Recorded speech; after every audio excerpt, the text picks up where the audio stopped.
Hello, hello, hello. Let's get the microphone test out of the way here. Let me know if you can hear me across the various chats. That being YouTube, X, and Twitch, as well as the RDP chats over here. And we're gonna get started in about 2 minutes.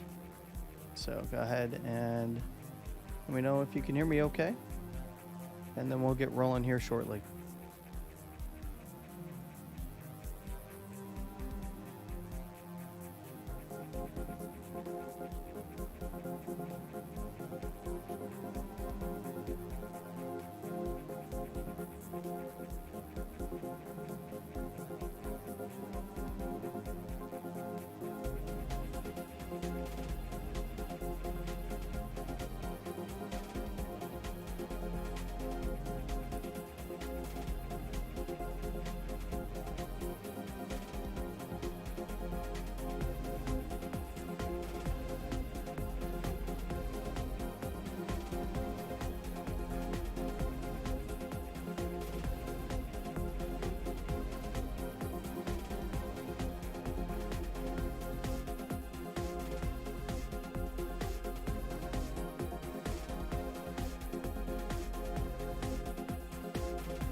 All right, so it looks like everybody can hear me okay. We're gonna get the music under control here and get rolling.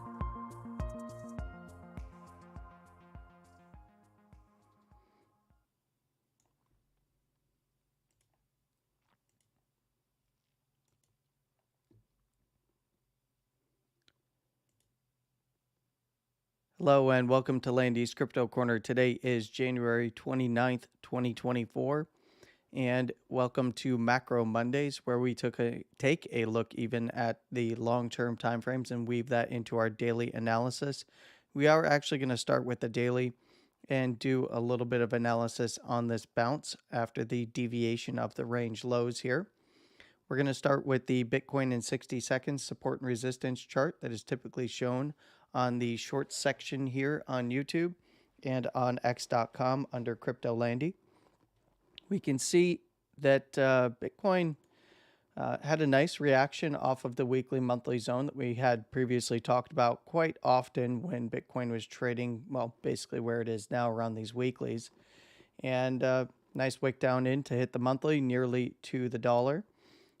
Bounced up and pulled back just shy of the lower first standard deviation. Now, I had mentioned that we needed to see this wick high at 40,530 get taken out on a close to complete the swing low. And then I wanted to see a close above this open here at 41,550 to 41,600 to complete the closing low. And we have now seen that. And Bitcoin has not only tested this 41.8 weekly, but it has moved up and tested the next weekly overhead at 41.2 to 3. Now, if Bitcoin can push through here, I would be targeting this wick high at around 43.5 to 6 to the upper first, which is just slightly above there at about $44,000. It's coming in at 43,950. If Bitcoin can trade above there and especially close above there, then I would be targeting the monthly up here by the upper second, somewhere around 45 to 45.5. Now, of course, Bitcoin does need to get through these closes here around that $44,000 region by the upper first. So, you know, if it happens, prior to a daily close, when we start seeing shorter term time frames closing above that upper first, then that would make available, $45,000 in the close over here to around that upper second by the monthly at 45.5. Above, excuse me, above there, and I would start to target the $47,000 monthly to the monthly swing high up here at 48,240 to the wick high at about $49,000. If we did see Bitcoin start to leg up above there, then I'm looking somewhere in the mid to low $50,000 region, possibly even just a strike at around $50,000 even on a wick prior to attempting to push further up. Now, if Bitcoin does lose the basis band, which is coming in at around 42,160 to that weekly at 41.8, then I would generally be targeting somewhere around the lower first, which is now coming in at 40,369. Nice. Of course, we can't get away from the meme numbers, right? And if that area is dropped, I'd be looking for Bitcoin to retest somewhere around the lows at the weekly at 39K to the monthly by the lower second at 38.5 again. Of course, if Bitcoin did fall through that area, there is support directly below at the weekly at 37.7 to the next big weekly down here at 36.2 to 3. Now, I will say right now, I would be on the lookout for a possible high being put in somewhere around this weekly to upper first, possibly even up to that monthly. Now, that's not necessarily meaning that I'm looking for a high that then comes down and takes out the lows. Instead, what I'm actually going to be on the lookout for is a swing high first. It doesn't even have to be a closing high, but a swing high, like what we are currently seeing on the daily on the lower term time frames, that comes down and tries to put in a higher low. So we do have a valid swing trend break. And we can go over to the non-support and resistance chart, or the fairly clean chart that we have going here. We can put on a swing indicator, and we can see that most swing indicators are going to be pointing out this high right here at 41.8 at that weekly as the downtrend breaker. Now we have seen not only a higher high on a swing, but we have now, no matter what happens from here, a closing higher high. And because of the weekend's candles here. And, the next big area for Bitcoin to take out would, of course, be that 43.5 to 6 area on a swing, especially if it can close above 43.130. I would expect that area to get tagged, possibly higher on a wick. And if it does close above there, then we're looking for continuation to the upside. Now, Bitcoin, having broken this downtrend, does need to, reverse trend. It so far is just a trend break. So we need to see a high put in. We need to see Bitcoin come back down and put in a higher low somewhere around, doesn't have to be perfect, but somewhere around the lower first, lower second area if it's going to do equal lows. But that is generally what I'm going to be looking out for. Now, that doesn't mean that Bitcoin can't put in a high, deviate above, do a trend break, and then come back down and break the lows, right? But the criteria is very clear. Wherever Bitcoin puts a high in, it's going to be a higher high relative to the downtrend. So we will have the trend break. So naturally, you'd be looking out for a higher low or an equal low. And if we do see the lows actually break down at the wick at the monthly at 38.5, then we're looking for the downtrend to possibly continue into some of the other supports, whether it's on a swing or a close. In this case, looks good to keep continuing to the upside, at least from the daily perspective. Let's go ahead and look at stock momentum. We can see that the pivot is at 39,260. And we can see that RSI is rising, and generally, it hung around the middle band here, or the mid range at the 50 read. But generally speaking, we want to get a gauge for where the bullish control zone is relative to where the simple moving average is. This is a 12-period SMA. And in this case, we have the scale midline is right there at 42,100. We have the bullish control zone just above here in that $45,000 range. So basically anywhere above the upper first, we're targeting that bullish control zone at 45 to the monthly at 45.5 by the upper second standard deviation. Now, I'm not necessarily looking for this to completely rip to the upside right from here. If it did, I do think that there would be significant selling pressure, mainly because we haven't seen a decent cool down just yet. Now, that doesn't mean that, now when I say rip to the upside, I mean rip through the highs and march on to new highs, although that is possible.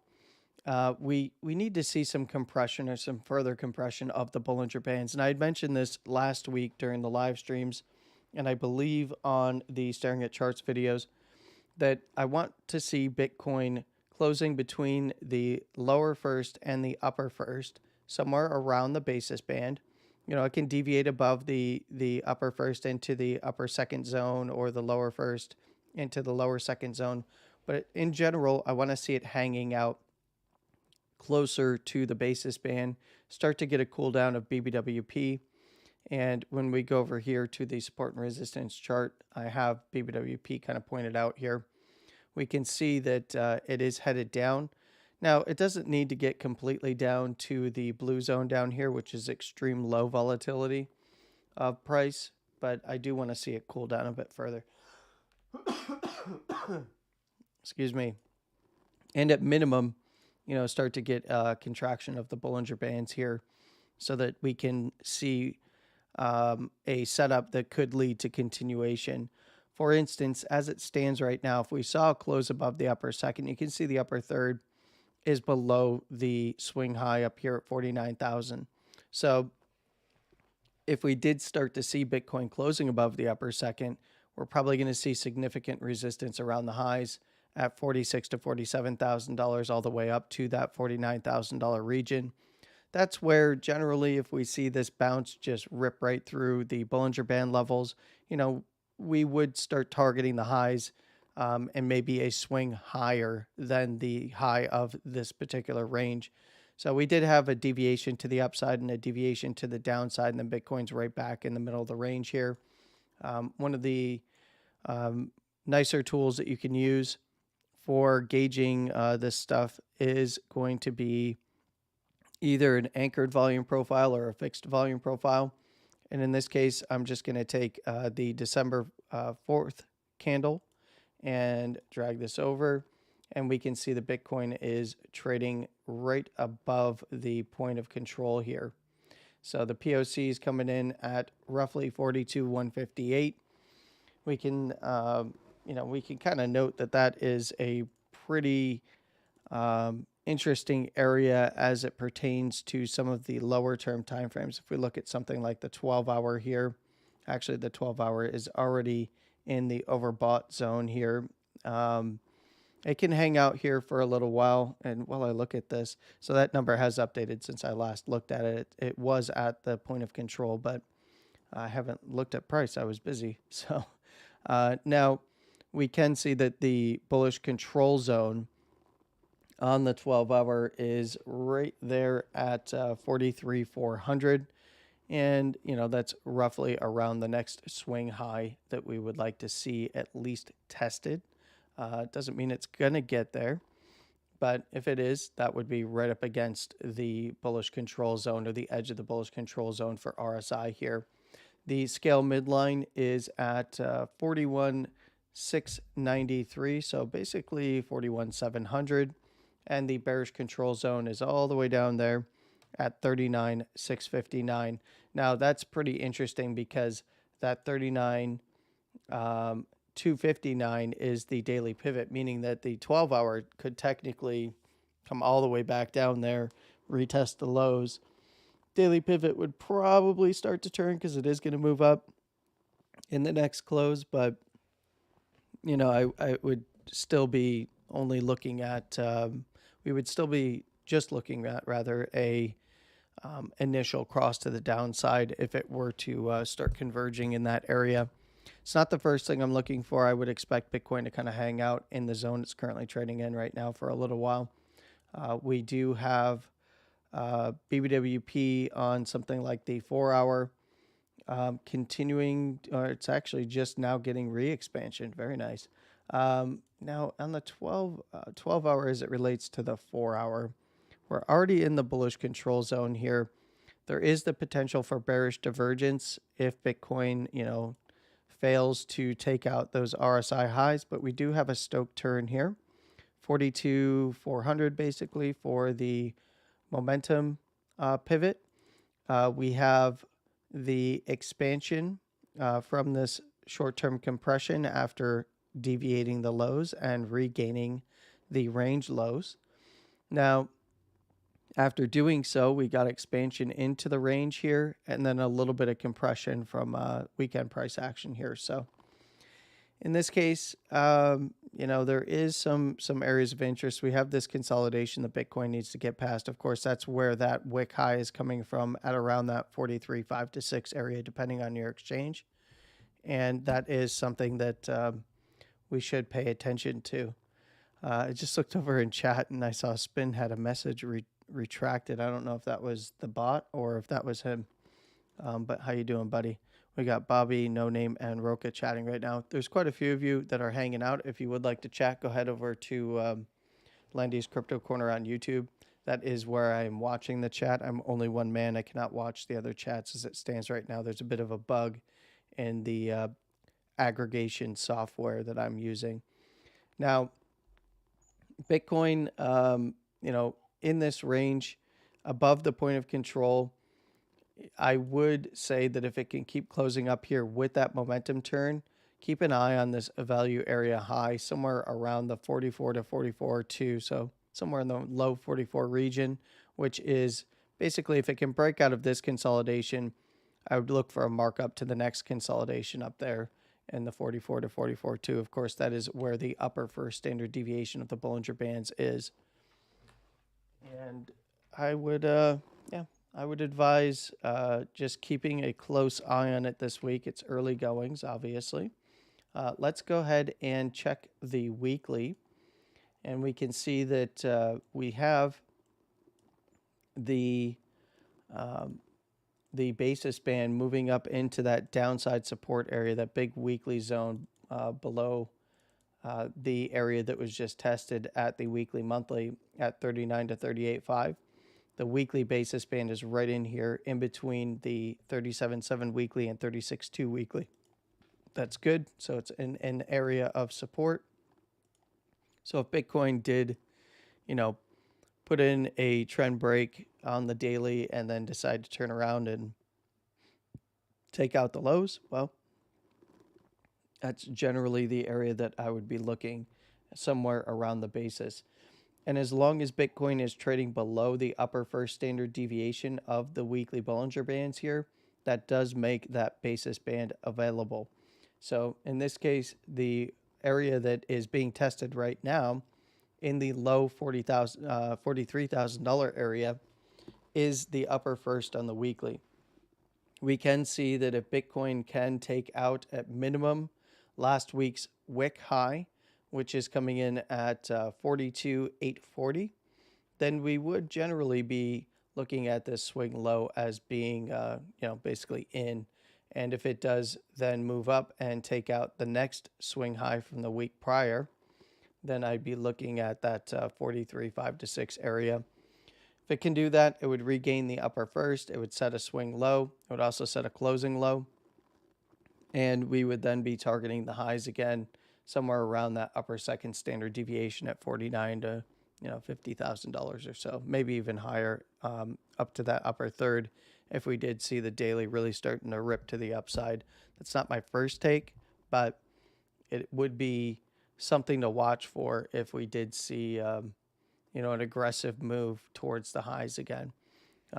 Things tend to get exciting and people start hitting that green buy button. So if it does happen to come back down and swing the lows, that's where, on the daily we could see a move to the weekly basis band in that weekly area between 37.7 and 36.2. somewhere around 37,000 to mid $37,000 region is fine. And if it were to pop back up and recover that 38.5, well, that would be a nice sweep of the weekly swing low.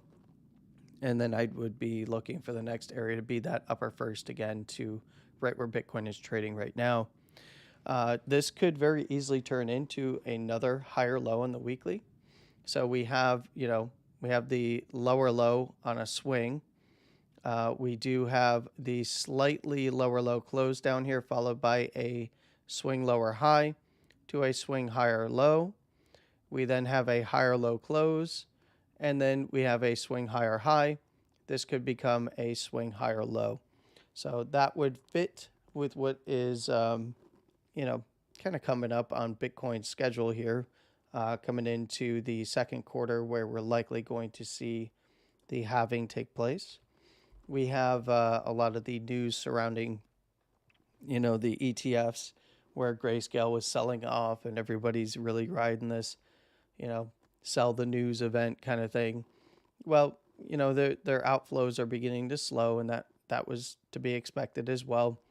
At least half of their initial outflows through the first, week and a half of trading was, FTX, the people running FTX now, or the executors of it, and the CEO selling or offloading Bitcoin, and then hedging on the other side.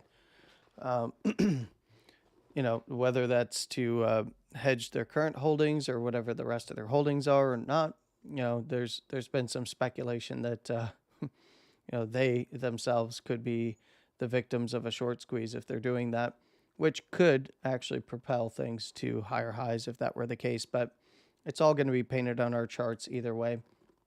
I did want to point out Bitcoin is still in the bullish control zone on RSI here for the weekly, so looking fine. I would be aware of the SMA and the extreme reads of RSI up here by the actual peak that came in at, this was back in December. So this would have been the close, the close open in December. And in this case, that is at 43,800. So, if Bitcoin fails to, on the weekly, get, above this RSI read, and we can actually project this as well. So that's an 83.25 RSI read. We can see that the SMA is currently at 46,345, so basically 46,350. The extreme read at an 80 on RSI is coming in at 53. So that is, right in that zone that I've been talking about. If Bitcoin breaks out above $49,000, we might see pullbacks from there. Swing highs put in around there in the $49,000 to $50,000 region. But if it really starts to get above there and close with strength, then we're looking in the mid to low $50,000 region. And I do want to point out the number that it would need to beat, right? So it would need to get to at least an 84 to avoid regular bearish divergence. So, and, I would want to see multiple drives of regular bearish divergence anyway before calling for some sort of a weekly reversal. And we're not even close to that just yet. Weekly timeframes, they take a little while. So let's go ahead and expand the bullish control zone critical level to an 84, because that's all I can really do. I can't do like an 8350 on this indicator. There are some that are free that you can. This is actually a paid indicator by Caretaker, I believe, from app.crowntrading.net. I have no affiliation with them. I just really like supporting their developers. They do great work. And Caretaker allowed me to use some of his code in my personal indicator that I do have available for free, called the Landy Bands. It is in the link in the video description down below. All right, so the number that Bitcoin would need to beat on price to push the RSI level above that 83.25 would actually be $60,000. So, I have some reservations that Bitcoin's going to do that, without putting in a weekly high first. So there is an outside chance that we do see bearish divergence form. Of course, there's the other side of that where Bitcoin just comes down further. Maybe it tests the edge of the bullish control zone down here, which is at 40,500 again. Maybe it gets closes down there and then tries back up. This number would be vastly different, and in fact, the criteria uh, for for avoiding bullish divergence is going to go up if RSI heads down. So that means that, let's say Bitcoin goes and plays at the bottom side of the range again on the weekly time frame, gets some closes down there, swings the low, double bottoms on the daily or something like that, and then heads back up from the weekly standpoint. This number to beat, this RSI read will be higher, probably somewhere around the all-time highs. I mean, it's pretty close there. It's $9,000 off the all-time high, but from the weekly close standpoint, we'd be looking somewhere. Yeah. What's the closes up here? 65,000. So it's $5,000 off the all-time high. Just something, a point of interest, something to pay attention to as price develops in the coming weeks, heading into the halvings. The halving, there's only one, only one that matters at least. And Litecoin already has had its halving, so not really concerned with Litecoin right now. Bitcoin is the front runner in this market, so that's what we want to be paying attention to. In general, you probably want to keep the extreme read around an 80. Let's go ahead and take a look at Bitcoin on the monthly time frame, because we do have the monthly close coming up. The monthly close is going to occur on Wednesday this week, and Wednesday's candle close, of course, we will investigate this again because we will be streaming before the close. And then on Friday, we'll follow up. That will be Friday, January 2nd. We'll follow up with where things land on the monthly. Now, I did want to point out that the upper second standard deviation is here at $42,000 on the monthly. So bulls want to see this close above here to get the moving average, keep the moving average above, keep BBWP rather above the moving average, and then get further expansion of the Bollinger Bands to the upside. Now, that will also pull the upper first more aggressively to the upside. Right now, it's sitting just below that monthly at $35,000. So just for reference, that monthly is down below those two weekly supports that I pointed out earlier. That monthly is this zone right here at 35 to 34,750. And I would be expecting this to move above that area, and possibly somewhere around that 35 to 36.2 weekly. So between the monthly and the weekly closes there. Of course, this is the $35,000 monthly that I'm talking about right here. This was the higher low in the bull market. That was a daily Wyckoff reaccumulation schematic that pushed us to that new all-time high and new closing highs for that matter. It did not quite go as far as many expected, but hey, we were cautious around that area, and for good reason. We had I believe it was $68,000 to $72,000 target there based on fibs, and it kind of split the difference, and well, we know what happened from there, right? All right. That 53.8 breakdown on some of the lower term timeframes was a big one. 55 and then 53.8 were the big ones, if I remember correctly. You guys who have been around a while will have to remind me if I'm remembering that correct, but it was generally in that area. The other thing to pay attention to on the monthly here, coming into that close, and we'll revisit this on Wednesday, but that is the pivot here is at $40,000. So Bitcoin has tested below this pivot on the monthly time frame. Generally, what I'd be looking for is for Bitcoin to keep the stoke in the overbought zone, right? Maybe cross down, cross back up here, and or we see this catch up to price, right? And then we see it close below. We see it get below the oversold zone, come down a little bit, and then get a nice bullish reset for the final big leg of the bull run. Of course, that's when we'll need to exercise caution and start looking at things like the 2-month time frame. And the 2-month is pivoted at 26,640. And then, of course, the quarterly. Now, this is a short chart, but it's going to be the same number as at $26,000. Now, I did want to mention, where the basis band is currently on the monthly.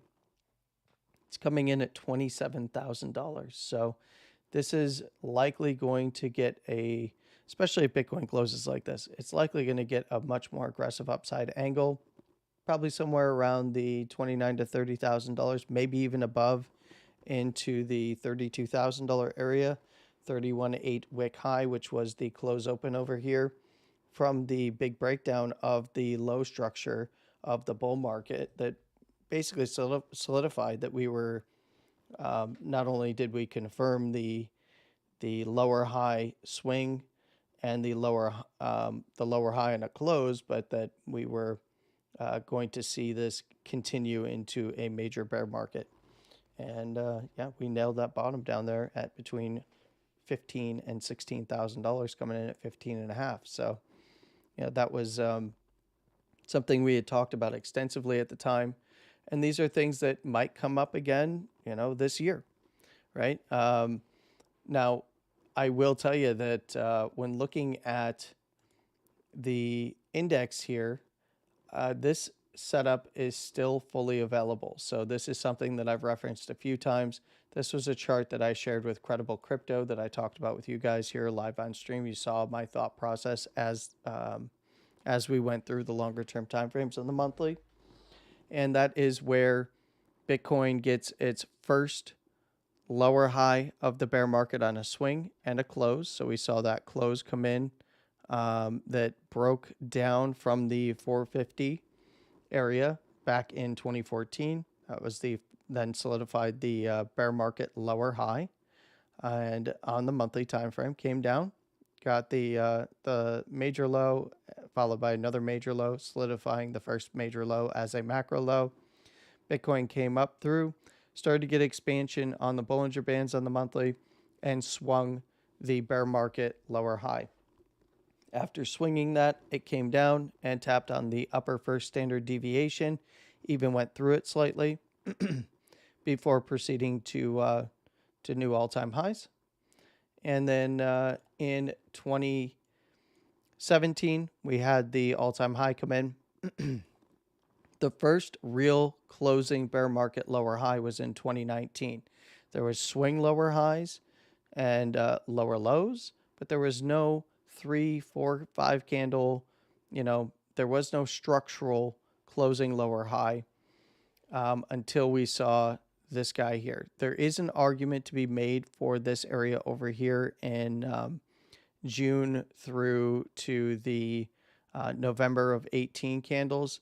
I consider this a consolidation to lower lows before pushing up and creating a real 3 candle, 4 candle lower high. In this case, it was a 4 candle. Bitcoin came down, confirmed on another major low in 2020, confirmed the 2018 major low as a macro low. And just prior to expansion, we saw the bear market lower high get ran. So in 2020, we saw the 2019 lower high of the bear market get ran. And then expansion followed there shortly thereafter to new all-time highs.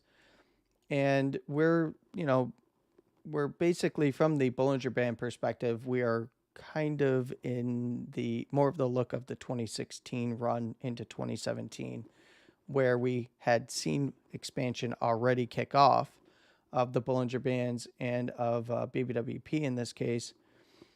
And we have swung the bear market lower high from 2022. So this was a 3 candle closing lower high, lower swing high, of course. It's the first one that we're looking at here in this case. Came down, consolidation, low to lower low. And then we have expansion kicking off here back in December. We swing the bear market lower high. And if Bitcoin's going to do anything like what we've seen prior, we would see it come down and test somewhere around that upper first standard deviation. Now that is very much in the cards from the look of from the looks of the monthly Stoke as well. It's getting in where price is right around where the monthly pivot would be. But when looking at it in the context of the 2 month and quarterly, well, it's looking good. Like that is likely going to be a nice higher low on the monthly, and then we come back to it for the big run to the prior all-time high and higher to new all-time highs. So what I'm trying to tell you is don't be scared. If things pull back, not financial advice, but I'll tell you that I would be packing the rest of my bags for the trip. And although many of you already know, my bags have been packed since the actual lows down here. Basically, anything below $20,000 was full on sell everything that you hadn't already sold in the rest of your life outside of crypto, because if you're smart in crypto, you're selling the highs. So using that money to pack bags, and then of course, really get geared up for not only this leg but the next few that are going to come, especially when expansion really starts to kick off on the monthly. So that is the outlook for Bitcoin right now. One of the things that I do want to point out is the 4-hour, 6-hour interplay with the 12-hour is something that I would watch. Now the 4-hour is getting that expansion, and it's running right into that overhead resistance here in this consolidation range prior to deviating the range lows. We are only just now seeing expansion begin, but this is a sideways and up expansion. So, a reclaim or a bearish reclaim of 42.5 is likely going to send it back into range locally, and then we have to come back to it. So somewhere around where the lower first currently is. Of course, this is going to update, but this is coming in basically right at the weekly at 41.7, 41.8 region. And I would keep a close eye on it because Stoke is turned back to the upside. Pivot number is something to keep a close eye on at 42.4 as it relates to the 6-hour, which is, I believe, looking for a possible cross back up. If it can close above $43,000 today, then we would see that cross back up. That would be an initial cross. We do not currently have in-trend bearish divergence building just yet. So this is, something that you're going to want to keep an eye on because it can still push much further up before even creating that bearish divergence. But wherever we see a swing high come in, eyes on the 4 and 6-hour, because the 12-hour is getting to, it's in a critical region. It's right up against that $44,000 area in terms of the big area of interest to the upside for the edge of the bullish control zone. And the momentum pivots close over close is going to really chase price now. So on the 12-hour, we see that, that is at 42.8. Bitcoin is trading right now at $43,000. If it can get above the upper second standard deviation, take out that high at 43.5 to 6, then we're really looking at that 44 to low $44,000 region as the next big area to watch. That consolidation up here. And then, of course, above there, basically the highs again. But, the monthly is probably going to provide some decent resistance there at 45 to 45.5. But, it's something where we want to then start looking at this as, when it begins to put in another swing high in the 12-hour, watch that 4 and 6-hour, and then come back to it because we want to see structure start to develop on the 12-hour and daily. We might see a little bit of consolidation on the 12-hour and then come back to it on the daily as things develop over the next couple of days. That's going to do it for Bitcoin today. Let me go ahead and look in the chats here, see if anybody has any questions or comments. So yeah, we've got Bobby, No Name, Roca, Spin, Ivan, hello. And yeah, that's it for who's chatting right now. I see quite a few of you. Okay, so there's quite a few of you over on Twitch right now.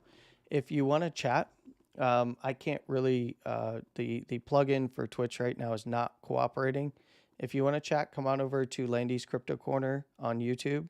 It is linked in my profile there, but you can chat over here with us, ask any questions you might have, provide any feedback you have if you're seeing something different. Then go ahead and let me know. Let's move on and take a look at Crypto Quant real quick. We're going to look at the taker buy sell ratio, and we're going to zoom in a little bit. Well, actually, let's pull this chart out a bit here. You can see that Bitcoin on this move for the taker buy sell ratio, it's not in any critical area. This is actually a pretty healthy area at a 1.04. When it starts to get to a 1.12 to a 1.14, that's where we start looking at it as critical, at least on the lower term time frames. This updates in real time, so this is something that I would keep an eye on. You know, when it starts to get to the 1.12, 1.145 area, we tend to see pullbacks in the lower term time frames. It's not always a given. It doesn't always operate that way, but it is something that offers another bit of confluence for you. Hi Jedi. If you're asking what you missed, you can roll it back. It's on DVR, so DVR mode will allow you to go back and take a look at what we just talked about. We did see Bitcoin in some of those lower term time frames. Oops. You know, on the lows, at one point, this was pushing all the way under an 8 down to a 6.4. Back here, I think it was it was right around the actual lows. So this one that turned into a 0.98 during that particular day, during the day in the early part of the day when Bitcoin was wicking down to retest the lows, which came in at that 38.5 to the close there at 39.5. Well, Bitcoin went down and tested 39.5, which was the open down there. And the taker buy sell ratio got all the way down to a 0.64 without even touching that swing low at 38.5, which really means like, hey, this is getting critical. You're probably going to see buyers start to come in, obviously in support and resistance. It's swinging the low. It's right around that close open on the lows. So naturally, that's what we began to see. It ended up closing all the way up here at a 0.98. Next day, broke back up above that range, started to set that swing low, and we saw this move up to a 1.06. Came back down over the weekend a little bit here, so it's kind of in no man's land. It's not in any extreme, but if we do start to see it pushing above like the 105, 1.05 to the 1.08 region, start to look at this chart. Maybe even the 1.12, the 1.15. Start to look at this chart in those lower term timeframes. It doesn't really have implications for the wider structure on the daily, but it can give you some edge for those lower term timeframes. When we come over here, we can see that this is lining up pretty much how I explained it prior. This is still a bull market. According to the Crypto Quant bull market, bear market cycle indicator, or bull bear market cycle indicator, we are not in any critical overheated bull. This is a bull market that is consolidating on its highs right now. Now, the counterpoint to that would be the inter-exchange flow pulse, or IFP. This is just flows between exchanges.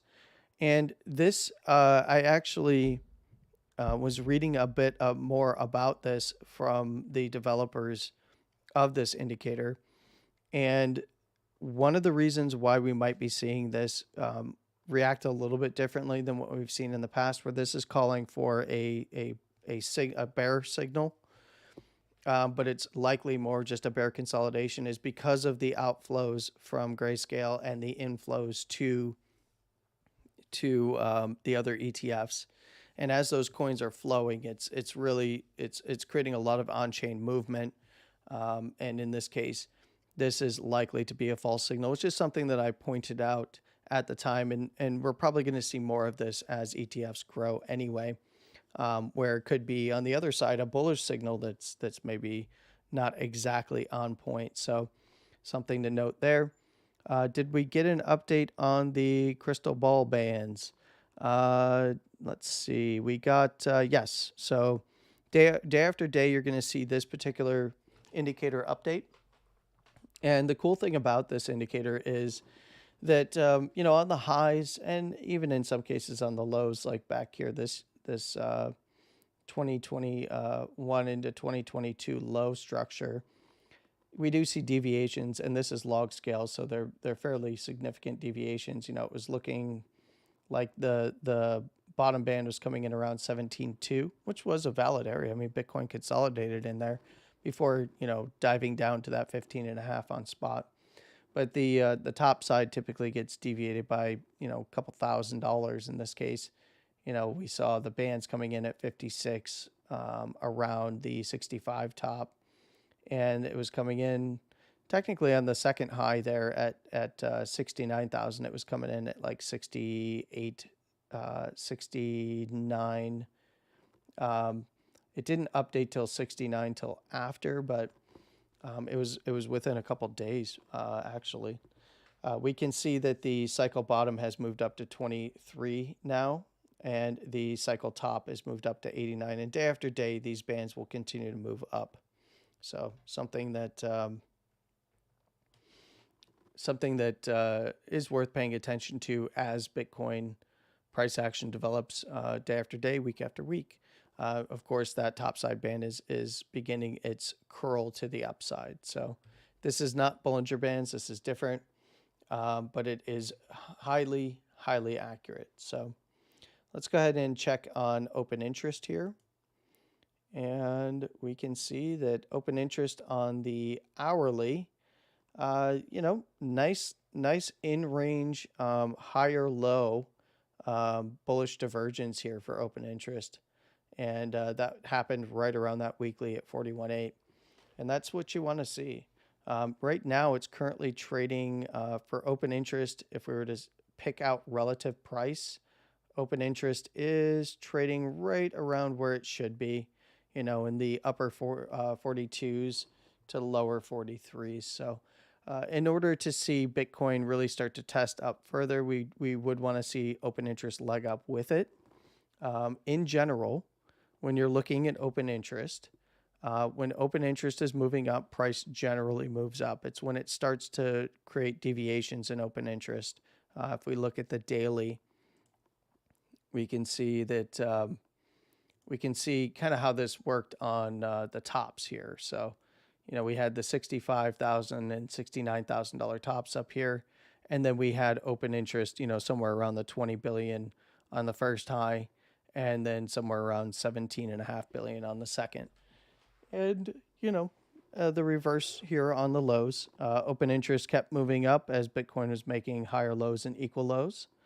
We did get a lower low read on open interest on the daily here, but did not pass the wick lows of this double bottom on the daily and weekly time frame for this bigger consolidation that occurred basically spring to fall. So the entirety of spring into summer and then fall of last year. Nice open interest action here with, if you're going from swings, it was a nice swing higher low on open interest and then moved up. So there was a bit of a bullish divergence there.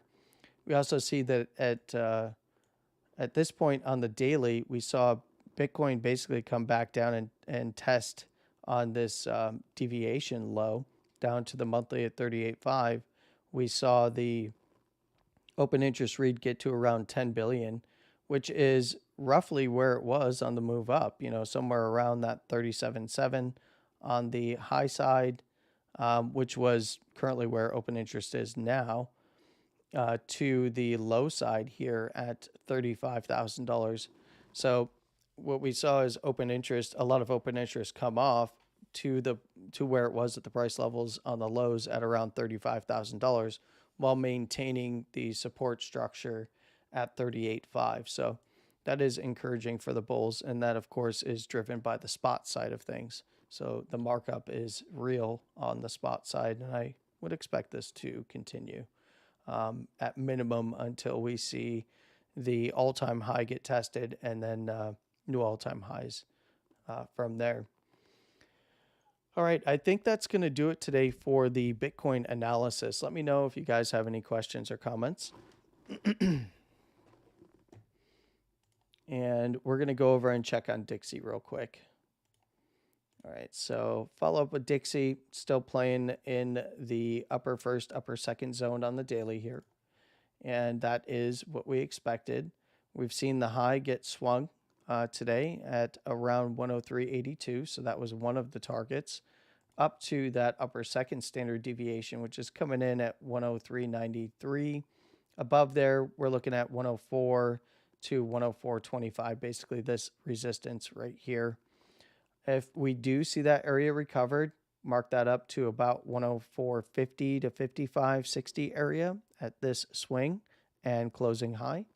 And then above there, we're looking at 105, which is roughly around this low over here. If Dixie does lose the upper first at 103.42, I would be looking for it to come back down in range somewhere around the basis band and low. The low is coming in at 102.77. Basis band is coming in at 102.91. Below there, start targeting the top side here of this consolidation, somewhere around 102.50 to the lower first at 102.40. Below there, we're looking right back down to this support zone. We see that it was a deviation of the lows. It was retested. That's coming in at 102. To around 101.77. Below there, we're looking right back to the lows again, somewhere around 150 cents, and then 100 even, and possibly beyond if it breaks down from there.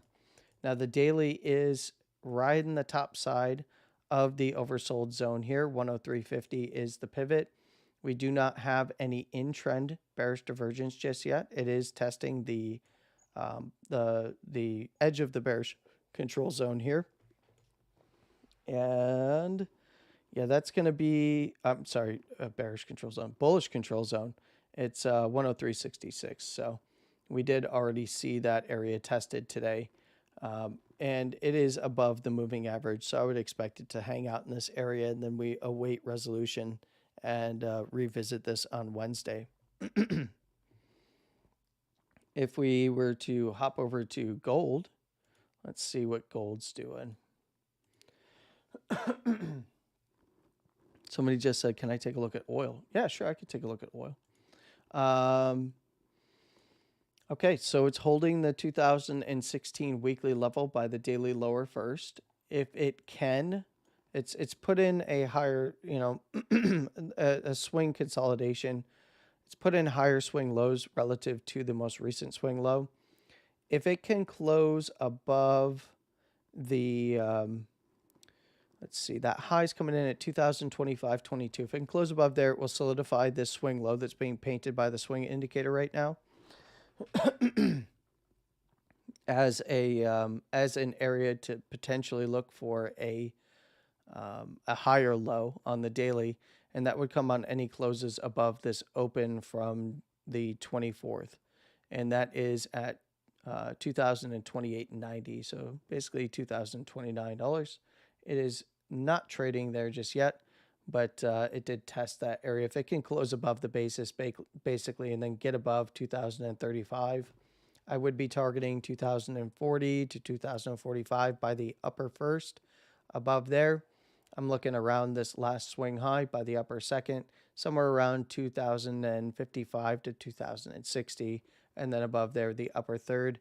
which is right around this high at 2070, to this big weekly resistance at 2080.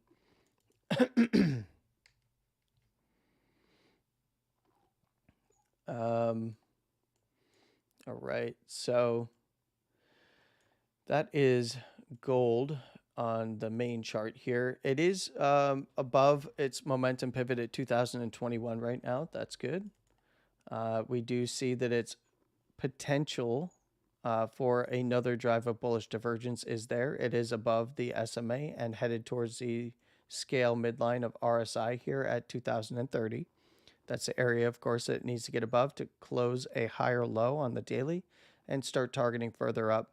So for reference, the edge of the bullish control zone is up here. It's currently at 2075, so right around the highs between 2070 and 2080 on a close. And the bearish control zone is down there at 1990. So something to keep an eye on. If it does put in a higher low here, I'm generally looking for it to be in the mid 2050 area or so, and then start to try to push those highs again, 2070, 2080, 2100, and then start to fill out this wick up here at 21 to 2150. If we do start seeing it lose the current consolidation structure lows here at $2,000, then 1990 is right where the lower third is, and that is the bearish control zone, or the edge of it here on the daily. Below there, and I'm looking right back to 1980 to 1965. All right, let's go ahead and peek at traditional markets. Oh no, I'm sorry. Let me actually let me take a look at oil. Oil is threatening to put in a high, quite honestly here. This candle does look as though it could do so. It did not. It swung the closes here at around $78 to $79, pushed all the way up to $79.25. So as long as it's above this this yellow line here at $75.35, which is right where the upper first is, then it still has potential to keep retesting these highs. If it can get above 80, we're looking for probably a pretty quick markup to 82 to 83 bucks. Possibly, 82 to 84 even. And possibly even all the way up there to 85. If it does lose this area, I would look for it to come back down to the base of this consolidation, somewhere around the daily basis band now at 73.50, to the lower first at 71.50. If it drops that area, I'd look for it to test the low side of the range, 68 to the actual lows coming in around, it's actually 67 down there, 67, 68. So 68 to 70 bucks. And it is looking, it did create a bit of a low structure here. This is a breakout from the lows. So I'd be generally looking for a retest. It can dive in there a little bit. If it does start to lose that area, we're going to be looking at lower prices on oil. 77.56 is going to be the momentum pivot. It's currently trading at 76.64. So we do have a bit of daily confluence here with this, possibly putting in at least a local high, and then we come back to it later. When looking at something like the weekly, though, the weekly is coming off the lows there at 70. So if it does lose the lows, we're looking for it back around 65 at these major lows down here. Maybe even down to 60. I wouldn't be looking too much further than that. The weekly is pretty critical right now. I'd be looking for bounces in that area, and then for structure to develop. This could end up turning into a double swing bottom here. Weekly is going to look really strong if it starts to break out above that wick high at around 79.56, so 80 bucks, and then up to, at minimum, testing, I'm sorry, did I say 80 bucks? Yeah, 80 bucks. Then I'd be looking for around 80 to 85, or 82 to 85 by the weekly upper first, and then come back to it. So that would be oil. Now let's go ahead and take a look at traditional markets. In just a moment here. All right, let's look at Dow. Look at that. New all-time high. Swing up there from Friday. I would say, generally speaking, you know, like I said last week, as long as it's trading and closing candles above the upper first, it's going to keep pushing up somewhere around this all-time high at 38,215, somewhere in the 38,2 to 4 region, maybe even 38,5. Above there, I'd be looking at 38.7 to 8, and then 39 overall. But as long as it's trading and closing daily candles above that upper first at 37,950, 38,000, that's generally where I'm going to be looking. I mean, it could even come down to 37,800 or so, possibly even 37.7 to 37.8, and it's still fine. That would be around the basis band as well, which is coming in at 37.7. Below there, I would be targeting the lower first. That's at 37.450, 37.5 area, to this last swing low area around 37, 2 to 3. This is getting expansion to the upside. Typically, when we've seen this prior after a nice compression like this, it's going to keep pushing the upper second up. Basis is basically at the 230 position, and it's in between the 2 and 3 o'clock position. It's looking good, and if it closes another candle up here above the upper first, we're going to see this start to push more towards the 2 o'clock position. It's going to look good as well for continuation to keep testing the local high, possibly higher soon. Now, momentum is, not necessarily, it's not looking bad. 38,100 is fine. Being in the overbought zone, it can stay up here for quite a long time, as we already previously saw. This would be considered a nice momentum, bullish momentum reset here, coming down and tagging that lower second. And then we also see bullish divergence is already basically in play. It's already kind of ran back to the highs. So continuation would be to, 38.2 to 4. It's already kind of tested that area today. So it's just shy of 38.2 at 38.170. If it can push that area, 38.2 to 4 is really the next big zone to get through, and then 38.5 being an even number. We've got the possibilities for NASDAQ to put in a swing low here today. That would be on any closes back above, in fact, it would set a swing low and a closing low on any close back above 17,514. So keep an eye out for that. Target would be the upper second, somewhere around 17,750, 17,800, possibly even 17,900. Bands are pretty expanded, so I would expect resistance around the local high, which is, of course, the all-time high at 17,665, so 17,7, 17,8. As like the next incremental markup from there would be pretty good. This would be, in danger of still throwing a bearish divergence, I believe. Bullish control zone, bull critical is actually 18,000. So, it could even push up to 18,000. No problem. Bullish critical zone there. So, if it does start to push, 17.8, the next big area would be that 18,000. We do see momentum has shifted against price, but if it puts in a low, it's probably going to hang out in the overbought zone for a while. 17,600 is the pivot there. So basically, if it drops the local area in the upper first here around 17, 4 to 5, probably looking at this coming down in a big way, testing 17,000 to somewhere around the basis at 16.9. Looks good so far, though. Today, we'll see what tomorrow brings. The weekly is beautiful. 16.9 to 17 is the upper first. I would expect this to be a big area of interest to the all-time high at 16,764. Below there, structurally, we're looking at the low at 16,300 to the basis right now, which is lining up with support resistance zones at 16,000. That'd be quite a big move down, but you know, still looks good, still strong, still above the moving average.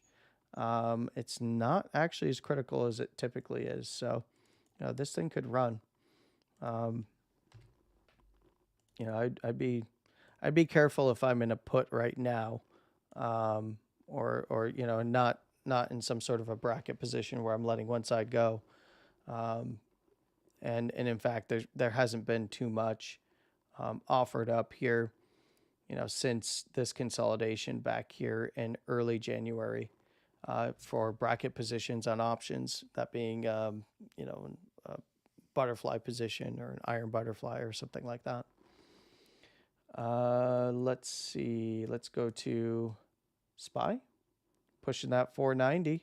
I'm 48 right now, and 489.12.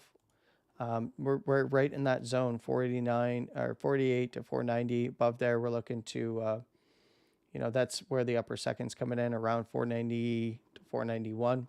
Above there, we're looking 492 to 495 area, and then 500 points from there. The upper first needs to be maintained. We have good expansion still of the Bollinger Bands, obviously wide set bands, so price volatility is pretty high, which also means that on mean reversion, the upper first is going to be a primary target around 44, 45 region. Below there, we're looking at 480 to the basis band at 477, possibly 476 to 475 as well, down on the low side there. If it really dropped harshly, I'd be looking right back to 470. But right now, this is, you know, this is sideways and up. So breaks out above, you know, 489. We're looking low 490s, mid 490s, and then 500 points. We do see that, you know, it is in the overbought zone, but nice bullish reset on momentum there. 487 is going to be the pivot. Weekly is probably looking pretty good as well still. 48, it is getting critical, but it can stay up here for a very long time. And when it does start to come down and compress, it's probably going to do it in a very bullish manner. So realistically, it's going to be a while before we would see markets like start to paint a distribution. So from the weekly time frame, and then especially when looking at the monthly, this monthly is beautiful. Above the upper second standard deviation, getting expansion. If it closes like this month, it's on, man. We're looking mid to low 500s, you know, 520, 550. So, yeah, looks good so far. Monthly, by the way, is oversold or overbought. 2 month is not there yet, 420, and then the quarterly here is at 432. So, you know, this has given us 520 as kind of the upper bounds. Of course, it typically, you know, significantly trades above there. So that's where you're getting like 540, 550. I think that's it for today, guys. I don't really have too much more to say. Anybody have any questions or comments? I'll go ahead and turn on the tunes here as Bitcoin plays around the $43,000 area. Let's go to the degen chart. We'll go to that 30-second degenerate chart here. Look at this 30-second accumulation structure. It's just a range. But yeah, let's go ahead and kick the tunes back on. And I'll peruse the chats here. I'm sure that somebody wants me to rant about something to get a good Landy rant in.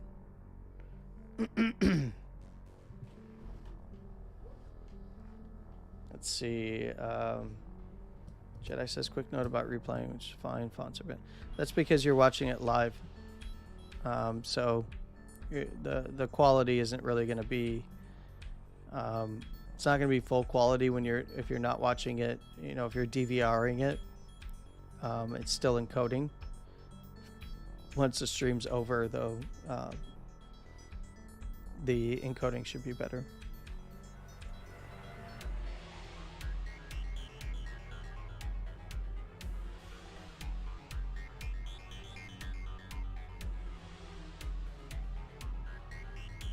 All right, so doesn't look like we have too many questions today.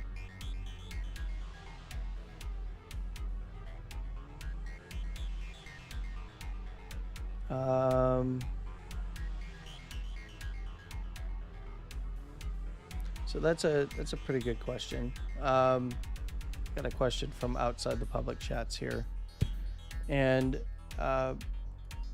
it's regarding band usage on the lower term timeframes. When you're using the bands on lower term timeframes, you have to define the range of the bands. So like the 15-minute here is very expanded.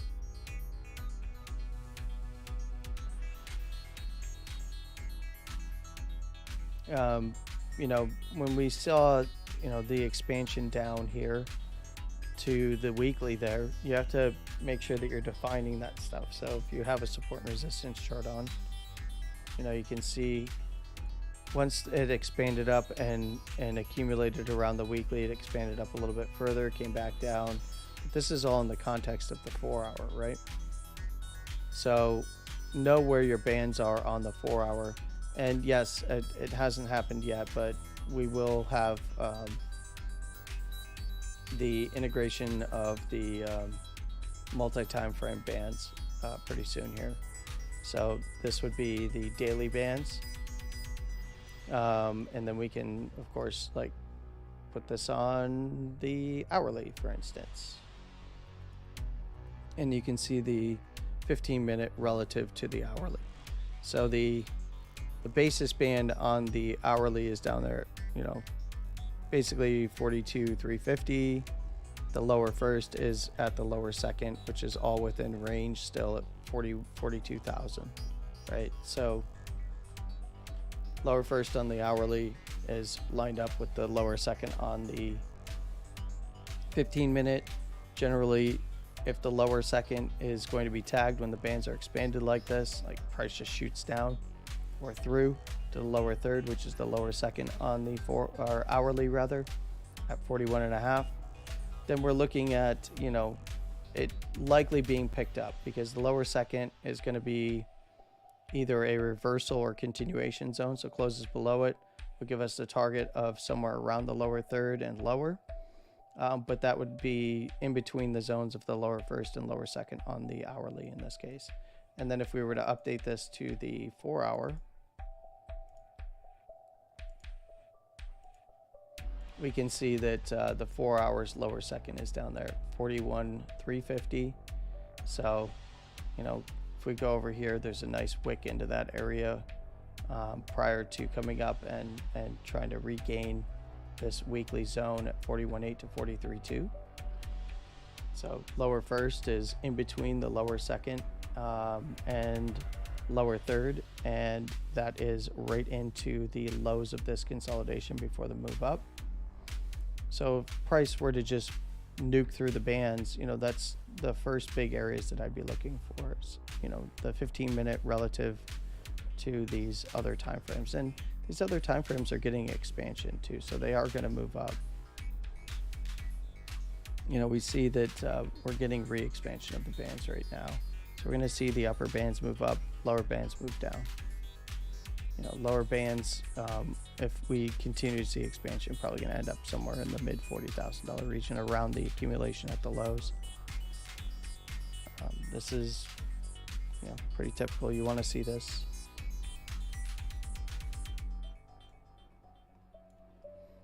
Bobby says pretty clean and clear price action, or clear and clean price action. Yes, I agree. It's been easy trading for a long time now. Somebody says, what's the last tab on your screen there? This is just, I believe, Torque and a few others. We're looking at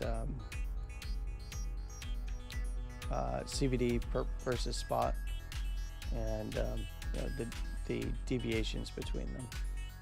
So we see spot's been picking up price and holding up the lows as derivatives kind of have been defining price action within them. Generally speaking, as spot is rising and derivatives are going the opposite way, you're going to wait for spot to turn down with derivatives, or you're going to see it continue to get picked up and then derivatives start to consolidate and then move up towards the spot CVD, or down depending on the direction.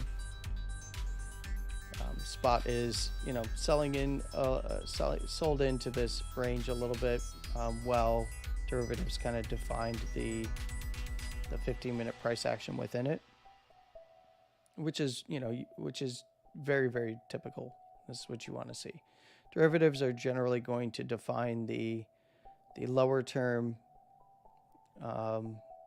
price action, while spot in general on the longer term time frames is going to tell you, if spot is rising in a key area, derivatives are probably going to try to hold that area as spot buyers come in, because they are going to risk those derivative positions. So you'll see either liquidations, or you'll see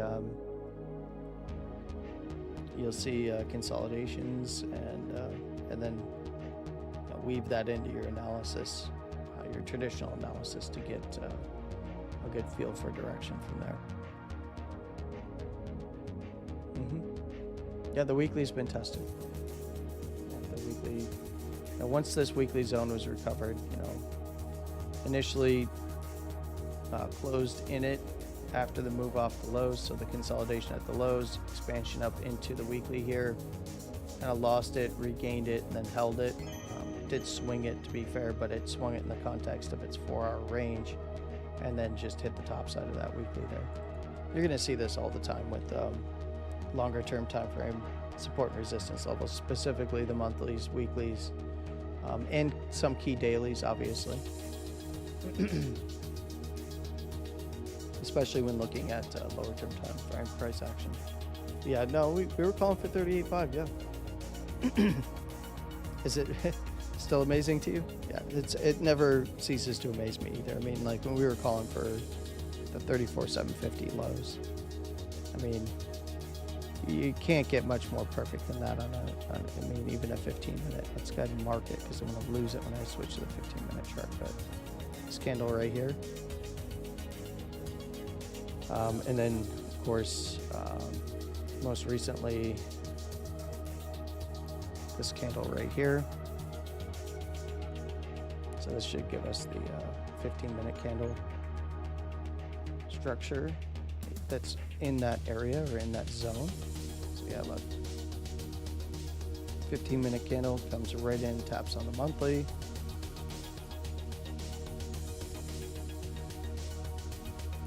And then back here, we saw this 15-minute candle tap right on that weekly. It was a couple pennies above, 3 pennies to be exact. But yeah, I mean, once you pick these levels out, they should be static on your chart for a while until you see breakouts to new areas. And if there is overhead resistances still, which there is, all the way to the all-time high, then you map those levels out as they come. So we'll add more levels above that monthly swing high when price begins to breach it. And we do have some monthly levels already: 58.8, 61, 350, and we'll keep mapping. We'll pick out some weeklies and stuff of interest in those areas as well. Once we start seeing a daily close above this monthly swing high at 48.240, when we see that, that's when we'll map. We'll just look left for weekly resistances. There is this consolidation top here on the weekly at 50,800. There's another one just above it at 51,800, basically $1,000 above. Gives us a zone. For this, I do closes, not swings, typically. The reason why, it's got to, like, this is a swing and this is a swing. So I would pick the swing over here. I mean, I might as well just do it right now. You can take, let's do this weekly clone, and then you can see, like, that'd be the zone above that monthly swing high. And in this case, I wouldn't bother with these wicks over here above that swing above this high here at 51.8. I would be looking more for this guy here, right around. Actually, we can just call it a zone. Keep it white for the wick as well. I typically don't point out wicks, but it is significant there at around $53,000. So that would be the way that I would mark the chart up as price begins to break above it on the daily, and those become big zones of interest overhead. And you'll typically find that they'll line up with a with a fib as well.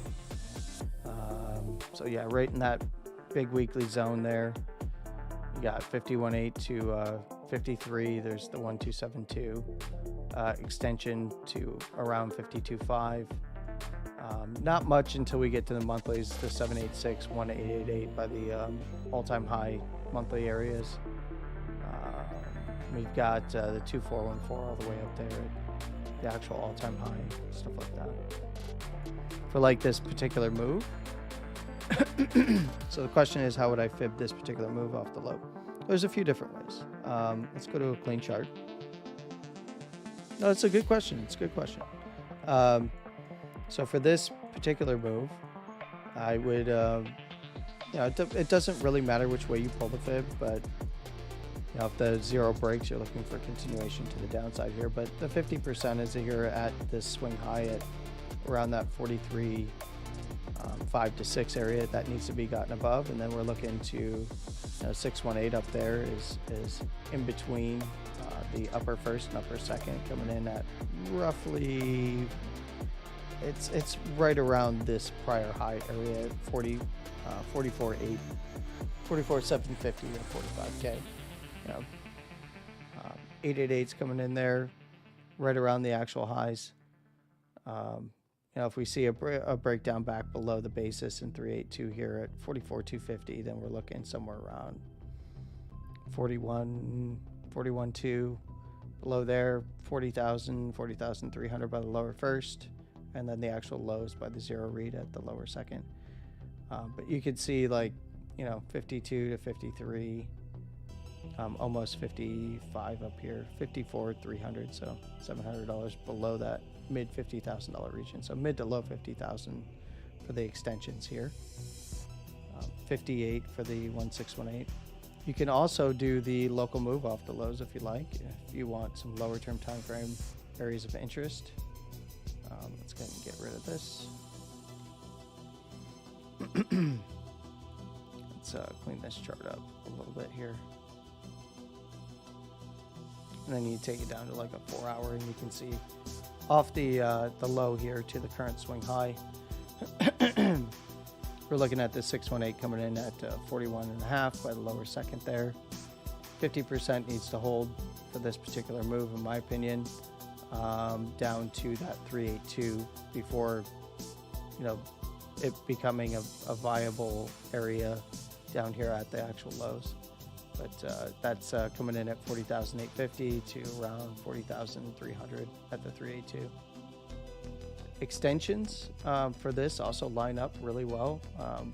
The 1272, so basically push above this high. We're looking at this consolidation to the high there at around that 44,750. The 1414 coming right in at this closing high up here at 45.5, which is the monthly.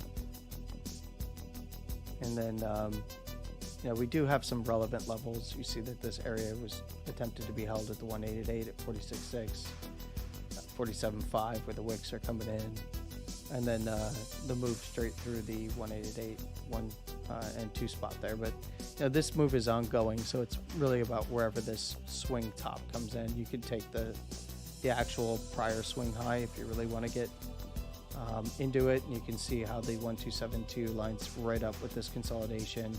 1414 lines up with the wick high. 1618 lines up with the 45. 5 to 8 area, and then you see the 2 spot holding this down, and the 272 is the direct strike there at 49. So basically, if we were to see this put in a swing high, then we'd update it, kind of thing. You just keep pulling it up on the swings. And then that defines your criteria. You really don't want to see things falling below the 50 and 382 level on any mean reversion to maintain structure, that kind of thing, on the longer term time frames.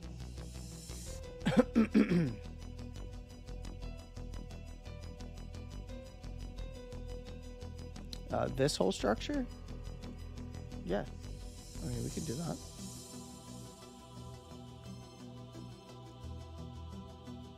Yeah, deviated the 382. It's not the way I would pull this fib, but yeah. Oh, from the prior consolidation to the deviations at the top. Okay. So the sideways and up consolidation low.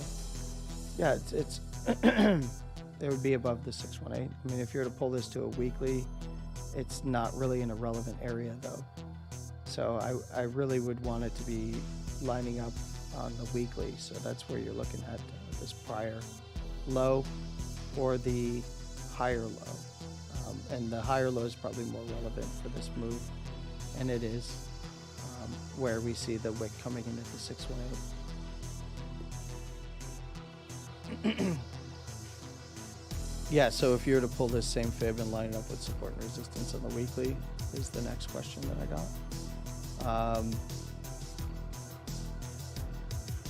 To the higher low, yeah, for structural purposes, it would be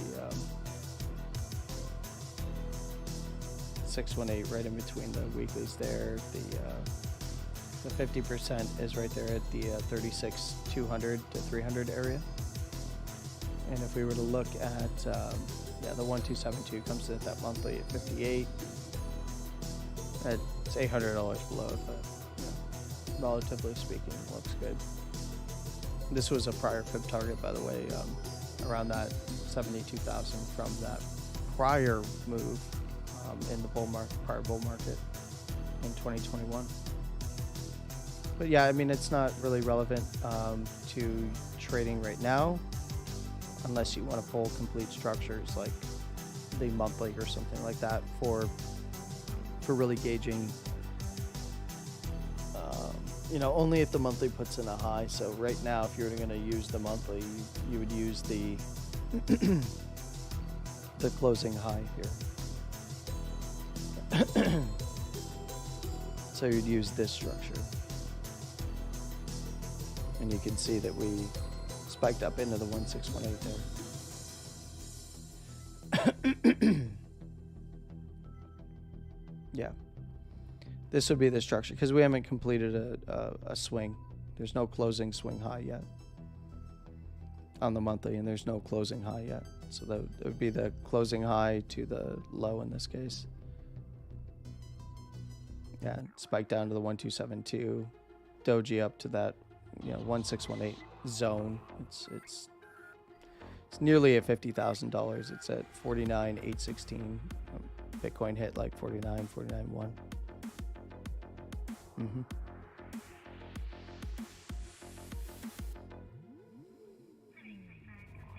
Yeah, so there's confluence like the 1786.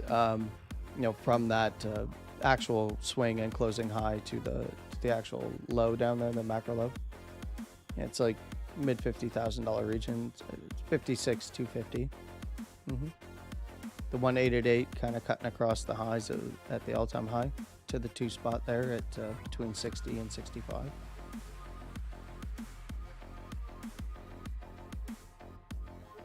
So yeah, this is log. Fibs based on log because we're looking at the monthly. Yeah, it doesn't matter when you're looking at lower term time frames. Linear and log is going to be about the same.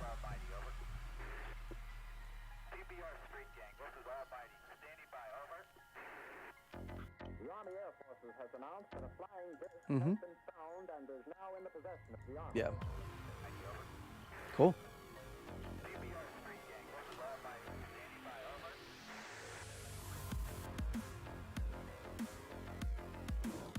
Is there any other questions? Hi, Sam. No? That was it. Fun with fibs. Jimmy says, I don't even know that guy Bobby over there, but I know that he likes fibs. Yeah. Oh, there's a whole inside joke about fibs. Stems from another community where we actually met each other by really kind of tearing somebody apart that was giving out information that is not accurate.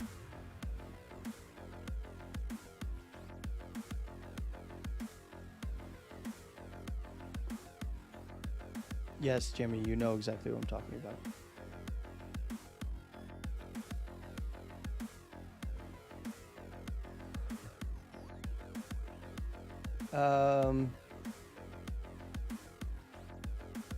What do I think? The move, I mean, my personal opinion, I mean, Bitcoin's got to break above 43,569, the nice meme number there. Go test 44,000 and low $44,000 region. Above there, it's, 45.5, yeah. If it drops 42, though, it is in danger of, the mid to low 41s, possibly even 40,500 by the lower first here. Below there, it's running that deviation, right? I'd still give it a chance around 40 if it dropped it. But I'd look back to the monthly, weekly, 38.5 to 40K. Bitcoin's been just tagging these levels so perfectly and then running away, as I just showed on the support and resistance chart. So a 1 15-minute candle to 34,750, into that monthly at 35 and weekly at 34,750, and then now into the weekly at 39 to 38.5. I mean, direct strike on that monthly. So I would be looking at this, yes, as it's just a trend break, and then I would be looking for for higher lows from here, but wherever it puts in a high, I'd keep an eye out for the possibility of higher lows and a trend shift. Yeah.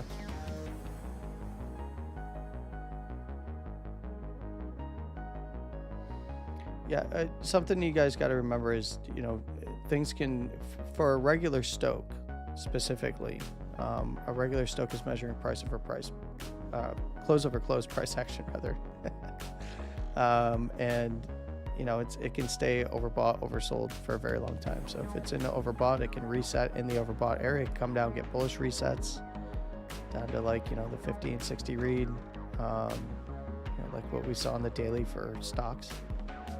And on the daily, it came all the way. It was riding in the oversold zone or overbought zone for a long time, dipped down into the midline, and then picked itself up and marched on. Also, stocks deviated their lows in most cases before moving on to their new all-time highs. So this is a nice move for Bitcoin. Much needed one. Yeah. Hi, Bubba.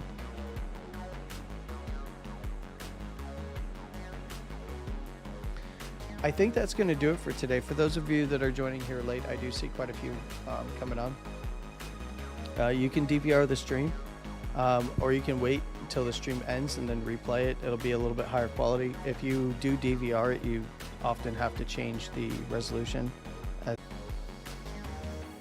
So because when you DVR it at first, it lowers the resolution down to, I think, 480, and then you have to manually select 1080 in many cases. If you just scrub back on the timeline, but if once the streams end, it should just automatically play at 1080. That's a YouTube thing. I have no control over that. But yeah, I do suggest that those of you who are joining in late here, I see there's quite a lot. I don't know why there's so many coming in on the Twitch side. Hi. If you are coming in from Twitch, I do suggest that you head on over to the Landy's Crypto Corner YouTube channel. It's linked in my profile there. You can also just search Landy's Crypto Corner. Sub the channel there. You can also jump in chats for future live streams. I don't have the streaming software that I'm using is having a terrible time with other chat interfaces, but it does pull up YouTube for some reason. So we are primarily doing that.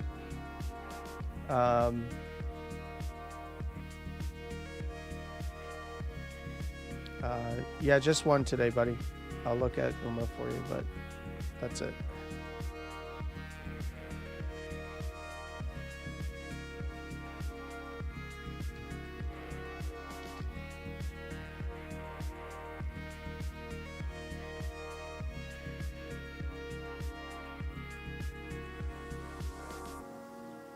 It's holding the range well, as long as it's above 465, looking good. If it gets below there, I'd be looking to the basis around 384, which is 384, 385, which is a big move. If it can regain the upper first here at around 550, then I'd be looking somewhere around 575 to 580, and then for it to come up and fill these wicks around 6 to 6.5, and test the upper second where the wick high is coming in at $7. Back above there, I would be generally looking somewhere in the 8 to 850 region. If it does drop the basis, it's gonna be a really big drawdown to like 250. Looks good though. I mean, 250 to even 225 down by the lower first as it stands right now, but it looks good to keep consolidating.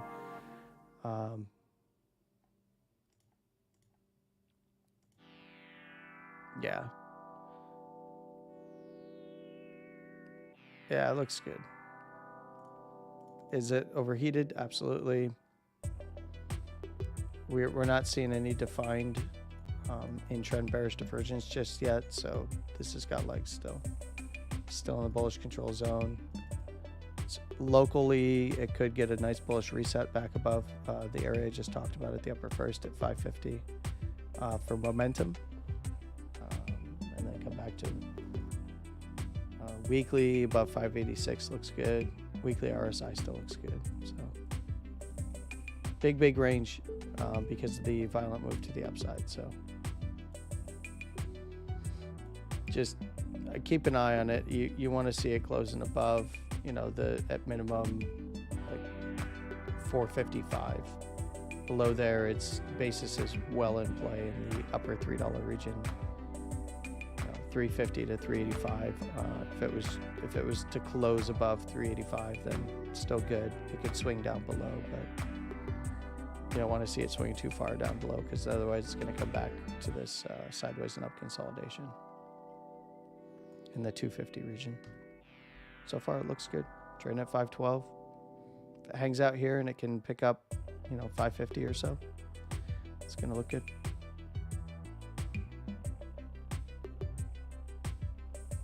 Baba didn't get the alert. Yeah, they're killing me here. Like last week on Friday, all my views and likes were wiped out, probably because I was saying things they didn't like or something. I don't know. So the only views that showed were ones that came in after the stream was ended, and even those, it would show a view, it would show the watch time, and then all of a sudden it would be gone. So I don't know. It is what it is. I mean, it's cool having a small community that, is growing and stuff, but I do this just because I love it, not in it for popularity. If it gets popular, cool. Get to educate more people. That's all. Yeah, I think that's going to do it for me today, guys. I'm going to take off and get some lunch. It's lunchtime here in my time zone, so I'm going to wish you all a wonderful morning, afternoon, and evening, no matter where you are in the world. Please trade safe, and of course, as always, stay safe. And I'm going to set the timer here to end the stream in a little bit. Do throw like 12 minutes on the clock. And for those of you that like to go through your charts and kind of review what we talked about, you've got some tunes to listen to. And yeah, you have a wonderful morning, afternoon, and evening, no matter where you are in the world. Please trade safe. And of course, as always, stay safe. With all of that being said, Landy out.